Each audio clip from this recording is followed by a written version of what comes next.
The Hate U Give, Chapter 9. My brothers come home with a message. Daddy's spending the night at the store. He also leaves instructions for us. Stay inside. A chain-link fence surrounds our house. Seven puts the big lock on the gate, the one we use when we go out of town. I bring Bricks inside. He doesn't know how to act, walking around in circles and jumping on the furniture. Mama doesn't say anything until he gets on her good sofa in the living room. "Hey," she snaps her fingers at him. "Get your big behind off my furniture. You crazy?" He whimpers and scurries over to me. The sun sets. We're in the middle of saying grace over pot roast and potatoes when the first gunshots ring out. We open our eyes. Sakani flinches. I'm used to gunshots, but these are louder, faster. One barely sounds off before another's right behind it. "Machine guns," says Seven. More shots follow. "Take your dinner to the den," Mama says, getting up from the table, "and sit on the floor. Bullets don't know where they're supposed to go." Seven gets up too. "Ma, I can..." "Seven, den," she says. "But..." "Seven." She breaks his name down. "I'm turning the lights off, baby, okay? Please, go to the den." He gives in. All right. When Daddy isn't home, Seven acts like he's the man of the house by default. Mama always has to break his name down and put him in his place. I grab my plate and Mama's and head for the den, the one room without exterior walls. Bricks is right behind me, but he always follows food. The hallway darkens as Mama turns off the lights throughout the house. We have one of those old-school big-screen TVs in the den. It's Daddy's prized possession. We crowd around it, and Seven turns on the news, lighting up the den. There are at least 100 people gathered on Magnolia Avenue. They chant for justice and hold signs, fists high in the air for Black Power. Mama comes in, talking on the phone. "All right, Mrs. Pearl, as long as you're sure. Just remember we got enough room over here if you don't feel comfortable being alone. I'll check in later." Mrs. Pearl is this elderly lady who lives by herself across the street. Mama checks on her all the time. She says Mrs. Pearl needs to know that somebody cares. Mama sits next to me. Sakani rests his head in her lap. Bricks mimics him and puts his head in my lap, licking my fingers. "Are they mad because Khalil died?" Sakani asks. Mama brushes her fingers through his high-top fade. "Yeah, baby, we all are. But they're really mad that Khalil was unarmed. Can't be a coincidence this is happening after Miss Ofra announced that at his funeral." The cops respond to the chants with tear gas that blankets the crowd in a white cloud. The news cuts to footage inside the crowd of people running and screaming. "Damn," Seven says. Sakani buries his face in Mama's thigh. I feed Bricks a piece of my pot roast. The clenching in my stomach won't let me eat. Sirens wail outside. The news shows 3 patrol cars that have been set ablaze at the police precinct, about a 5-minute drive away from us. A gas station near the freeway gets looted, and the owner, this Indian man, staggers around bloody, saying he didn't have anything to do with Khalil's death. A line of cops guard the Walmart on the east side. My neighborhood is a war zone. Chris texts to see if I'm okay, and I immediately feel like shit for avoiding him, Beyonceing him, and everything else. I would apologize, but texting "I'm sorry" combined with every emoji in the world isn't the same as saying it face to face. I do let him know I'm okay, though. Maya and Haley call, asking about the store, my house, my family, me. Neither of them mention the fried chicken drama. It's weird talking to them about Garden Heights. We never do. I'm always afraid one of them will call it the ghetto. I get it. Garden Heights is the ghetto, so it wouldn't be a lie. But it's like when I was 9 and 7 and I got in one of our fights. He went for a low blow and called me Shorty McShort. A lame insult now, but when I think about it, but it tore me up back then. I knew there was a possibility I was short. Everybody else was taller than I was, and I could call myself short if I wanted. It became an uncomfortable truth when Seven said it. I can call Garden Heights the ghetto all I want. Nobody else can. Mama stays on her phone, too, checking on some neighbors and getting calls from others who are checking on us. Miss Jones down the street says that she and her 4 kids are holed up in their den like we are. Mr. Charles next door said that if the power goes out, we can use his generator. Uncle Carlos checks on us, too. Nana takes the phone and tells Mama to bring us out there. Like we're about to go through the shit to get out of it. Daddy calls and says the store is all right. It doesn't stop me from tensing up every time the news mentions a business that's been attacked. The news does more than give Khalil's name now. They show his picture, too. They only call me the witness. sometimes the 16-year-old black female witness. The police chief appears on screen and says what I was afraid he'd say. We have taken into consideration the evidence as well as the statement given by the witness, and as of now, we see no reason to arrest the officer. Mama and Seven glance at me. They don't say anything with Sakani right there. They don't have to. All of this is my fault. The riots, gunshots, tear gas, all of it are ultimately my fault. I forgot to tell the cops that Khalil got out with his hands up. I didn't mention that the officer pointed his gun at me. I didn't say something right, and now that cop's not getting arrested. But while the riots are my fault, the news basically makes it sound like it's Khalil's fault he died. There are multiple reports that a gun was found in the car, the anchor claims. There is also suspicion that the victim was a drug dealer as well as a gang member. Officials have not confirmed if any of this is true. The gun stuff can't be true. When I asked Khalil if he had anything in the car, he said no. He also wouldn't say if he was a drug dealer or not. And he didn't even mention the gangbanging stuff. Does it matter, though? He didn't deserve to die. Sakani and Brooks start breathing deeply around the same time, fast asleep. That's not an option for me with the helicopters, the gunshots, and the sirens. Mama and Seven stay up too. Around 4 a.m. when it's quieted down, Daddy comes in bleary-eyed and yawning. They didn't hit Marigold, he says between bites of pot roast at the kitchen table. Looks like they're keeping it mostly on the east side, near where he was killed, for now at least. For now, Mama repeats. Daddy runs his hand over his face. Yeah, I don't know what's going to stop them from coming this way. Shit, much as I understand it, I dread it if they do. We can't stay here, Maverick, she says, and her voice is shaky, like she's been holding something in this entire time and is just now letting it out. This won't get better. It'll get worse. Daddy reaches for her hand. She lets him take it, and he pulls her onto his lap. Daddy wraps his arms around her and kisses the back of her head. We'll be all right. He sends me and Seven to bed. Somehow, I fall asleep.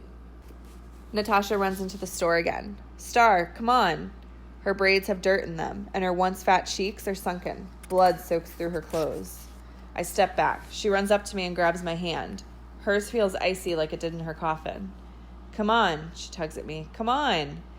She pulls me toward the door and my feet move against my will. Stop, I say. Natasha, stop. A hand extends through the door holding a Glock.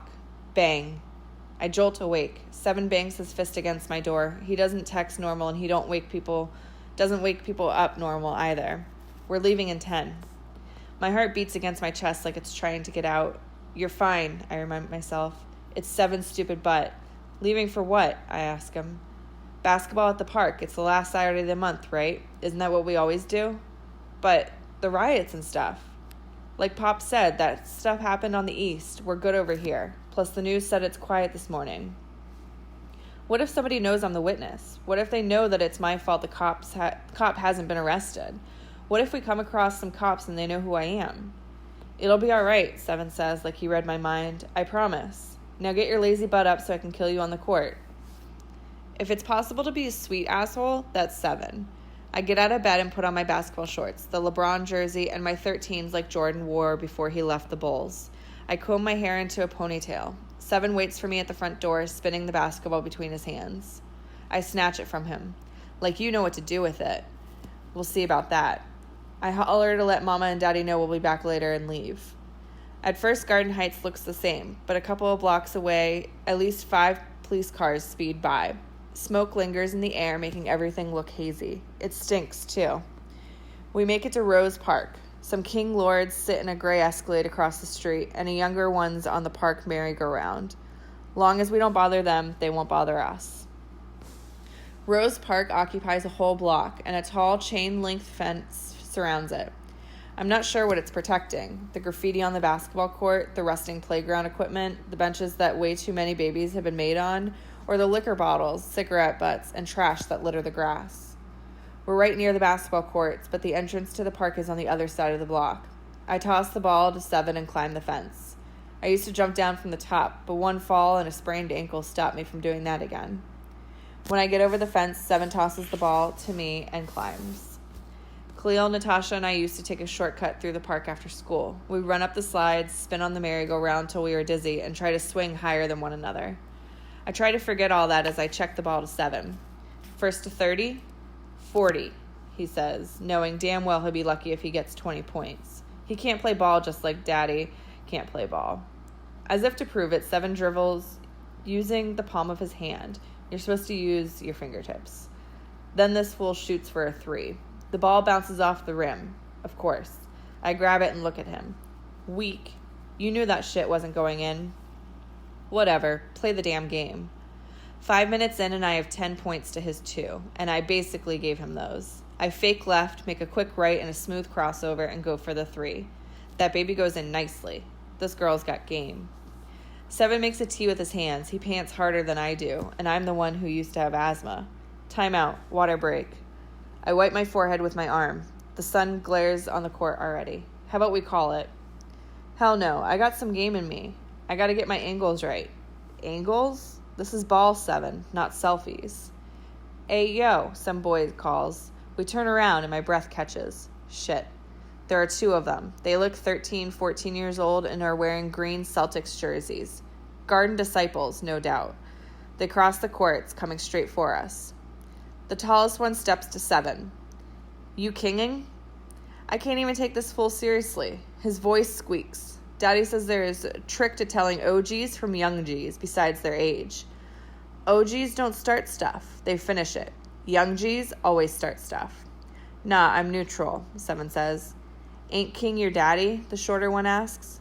Hell no, he's just messing with my mama. It don't even matter. The tall one flicks out a pocket knife. Hand your shit over. Sneakers, phones, everything. Rule of the garden. If it doesn't involve you, it doesn't have shit to do with you. Period. The king lords and the Escalade see everything going down. Since we don't claim their set, we don't exist. But the boy on the merry-go-round runs over and pushes the GDs back. He lifts up his shirt, flashing his piece. We got a problem? They back up. Yeah, we got a problem, the shorter one says. You sure? Last time I checked, Rose Park was king territory. He looks toward the Escalade. The king lords inside nod at us, a simple way of asking if things are cool. We nod back. All right, the tall GD says, we got you. The GDs leave the same way they came. The younger king lord slaps palms with Seven. You straight, bruh? He asks. Yeah, good looking out, Vontae. I can't lie, he's kind of cute. Hey, just because I have a boyfriend doesn't mean I can't look. And as much as Chris drools over Nicki Minaj, Beyonce, and Amber Rose, I dare him to get mad at me for looking. On a side note, my boyfriend clearly has a type. This Vontae guy is around my age, a little taller, with a big afro puff and the faint signs of a mustache. He has some nice lips, too, real plump and soft. I've looked at them too long. He looks them and smiles. I had to make sure you and Lil Mama were okay. And that ruins it. Don't call me by a nickname if you don't know me. Yeah, we're fine, I say. Them GDs helped you out anyway, he tells Seven. She was killing you out here. Man, shut up, Seven says. This is my sister, Star. Oh, yeah? The guy says. You the one who work up in Big Mav's store, ain't you? Like I said, I get that all the time. Yep, that's me. Star, this is Devontae, Seven says. He's one of King's boys. Devontae? So this is the dude Kenya fought over? Yeah, that's me. He looks at me from head to toe and licks his lips again. You heard about me or something? All that lip licking? Not cute.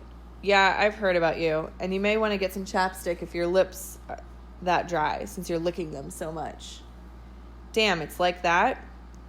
What she means is thanks for helping us out, Seven says, even though that's not what I meant.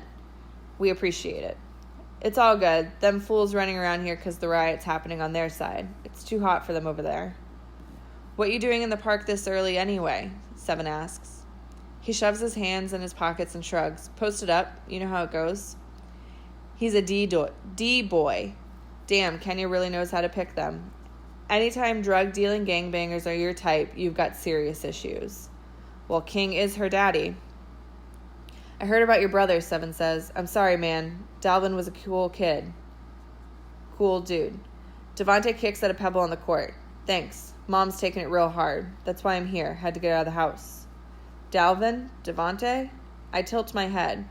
Your mama named y'all after them dudes from that old group Jodeci?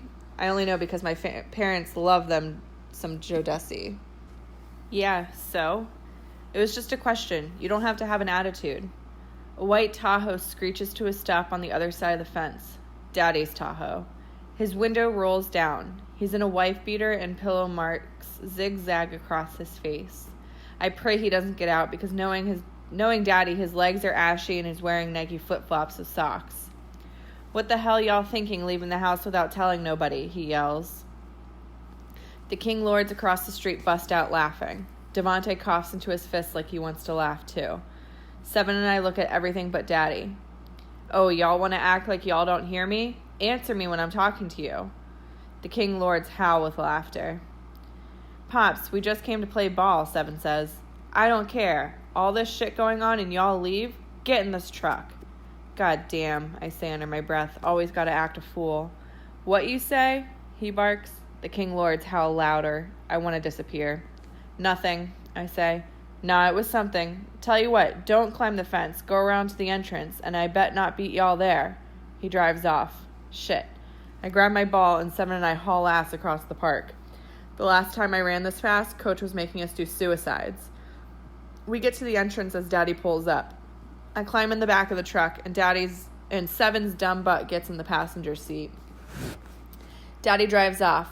Done lost y'all minds, he says. People rioting, damn near calling the National Guard around here, and y'all want to play ball?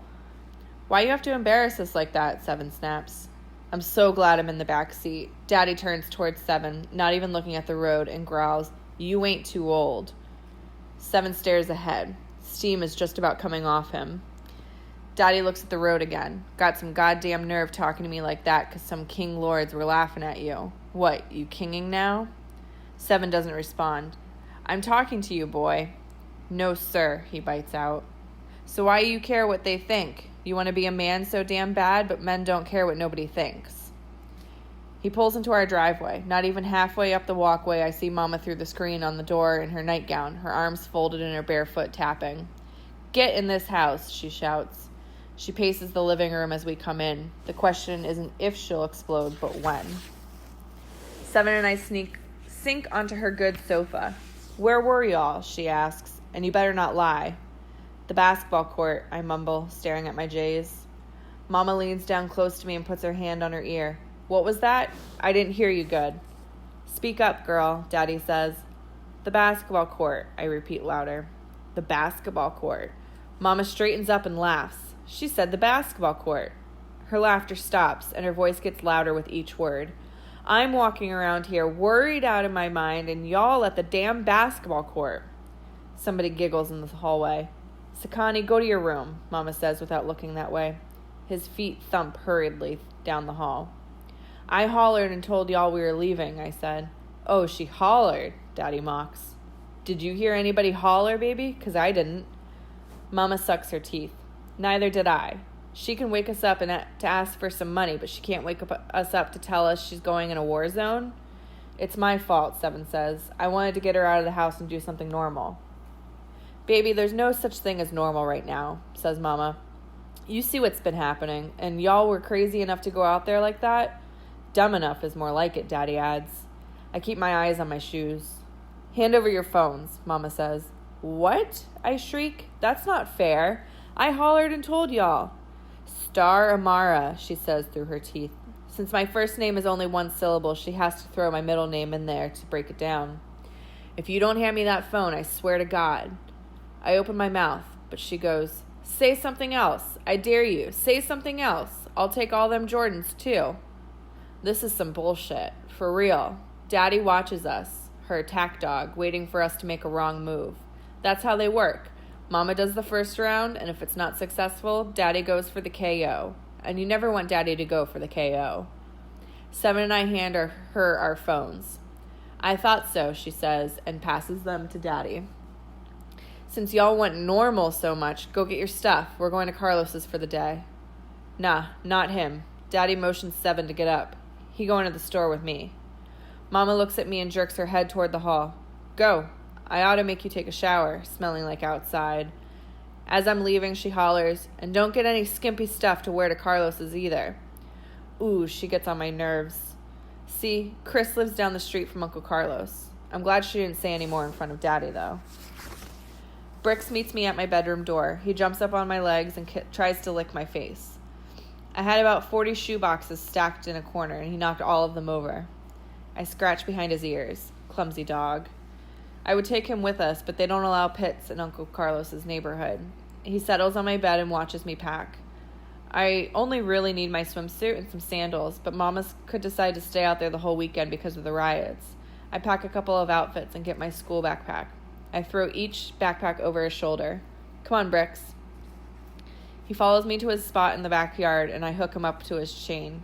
While I refill Brix's food and water bowls, Daddy crouches beside his roses and examines the petals. He waters them like he's supposed to, but for some reason they're dry looking. Come on now, he says to them. Y'all gotta do better than this.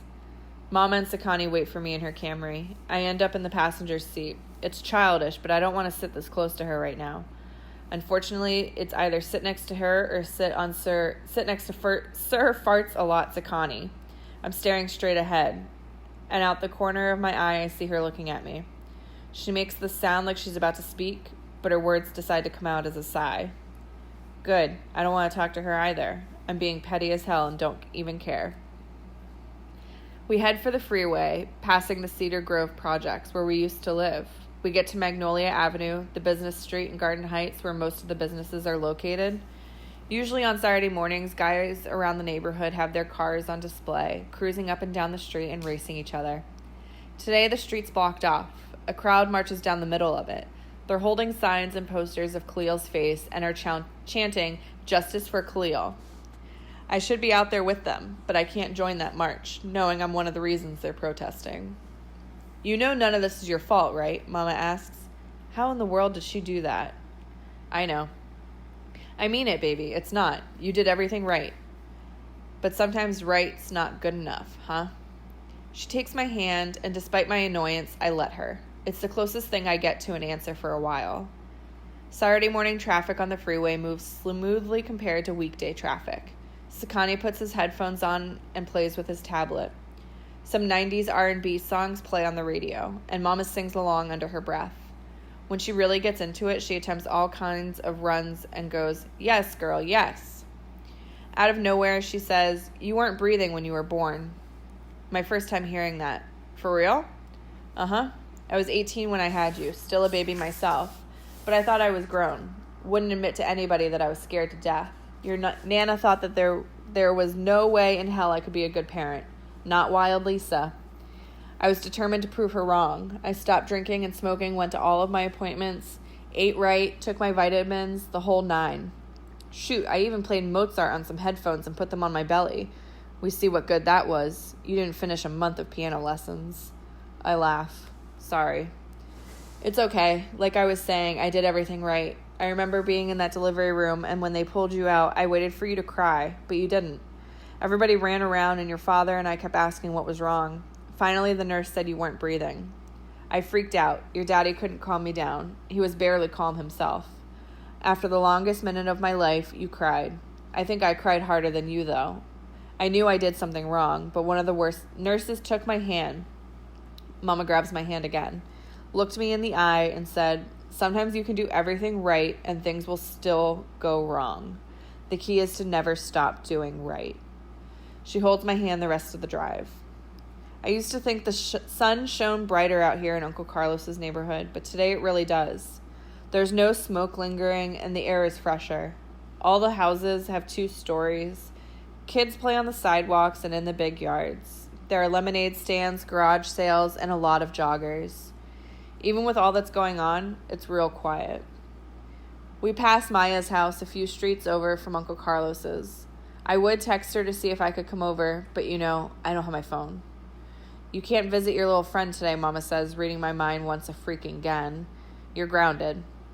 My mouth flies wide open, but she can come over to Carlos's and see you. She glances at me out the corner of her eye with a half smile. This is supposed to be the moment I hug her and thank her and tell her the best. Tell her she's the best. Not happening, I say. Cool, whatever, and sit back. She busts out laughing. You are so stubborn. No, I'm not. Yes, you are, she says, just like your father. Soon as we pull into Uncle Carlos's driveway, Sakani jumps out. Our cousin Daniel waves at him from down the sidewalk with some other boys, and they're all on their bikes. Later, Mama, Sakani says. He runs past Uncle Carlos, who's coming out of the garage, and grabs his bike. Sakani got it for Christmas, but he keeps it at Uncle Carlos's house because Mama's not about to let him ride around Garden Heights. He pedals down the driveway.